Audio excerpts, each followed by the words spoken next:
হামাসের ওপর হামলার মাঝে ইসরায়েলের রাস্তায় এমন দৃশ্য দেখতে পাওয়া গেল যা আপনার চোখে জল এনে দেবে। সবার প্রথমে এই ছবি দেখুন। এই ছবির সত্যতা আপনাকে হতবাক করে দেবে। এই দৃশ্যের পুরো ভিডিওটা আপনাদের দেখাবো, কিন্তু তার আগে আপনাদের জানতে হবে ইসরায়েলের রাস্তায় এসব কি হচ্ছে। আসলে হামাসকে শেষ করার জন্য ইসরায়েল ভয়াবহ যুদ্ধে লিপ্ত হয়েছে।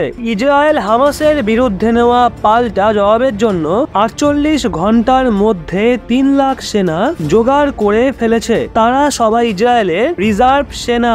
আপনাদের জানিয়ে রাখি, ইসরায়েলের কাছে 6,46,000 বেশি জওয়ান রয়েছে। এর মধ্যে 1,70,000 সেনা যে কোনো সময় যুদ্ধের জন্য প্রস্তুত থাকে। বাদ বাকি 4.5 লাখের মতো সেনা রিজার্ভে থাকে। আপনারা জানেনই, ইসরায়েলের দেশের সমস্ত নাগরিককে মিলিটারি ট্রেনিং নিতে হয়। পুরুষদের 2.5 বছর সেনায় থাকতে হয়, তো মহিলাদের আবার 2 বছরের জন্য সেনায় ট্রেনিং নেওয়া বাধ্যতামূলক। ট্রেনিং থেকে বেরোনো কিছু মানুষ তো চিরকালের জন্য ইসরায়েলের সেনায় নিযুক্ত হয়ে যায়, এবং বাকি মানুষরা রিজার্ভ সেনা ভবিষ্যতে যে কোনো পেশায় নিযুক্ত হতে পারে, কিন্তু প্রয়োজন পড়লে তাদের দেশের সেবার জন্য এগিয়ে আসতে হয়। এখন ইসরায়েলের সামনে বিশাল চ্যালেঞ্জ এসে দাঁড়িয়েছে। এই কারণে হামাসের সঙ্গে লড়ার জন্য রিজার্ভ সেনারা এগিয়ে আসছে। এদের মধ্যে কেউ সাংবাদিক, তো আবার কেউ আইটি সেক্টরের ওয়ার্কার, কেউ সিঙ্গার, তো আবার কেউ ইসরায়েলেরই পূর্ব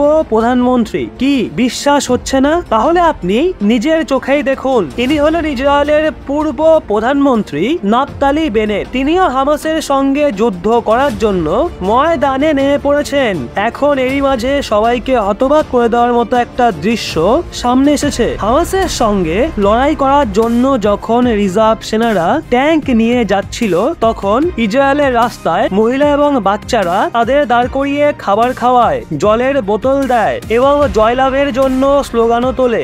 আপনারা দেখতেই পাচ্ছেন কিভাবে ইসরায়েলের মহিলারাই রাস্তায় খাবার বানাচ্ছে। ইসরায়েলেরই একজন রিজার্ভ সেনা ভিডিও শেয়ার করে বলে, বিপদের সময় গোটা ইসরায়েল একসাথে রয়েছে।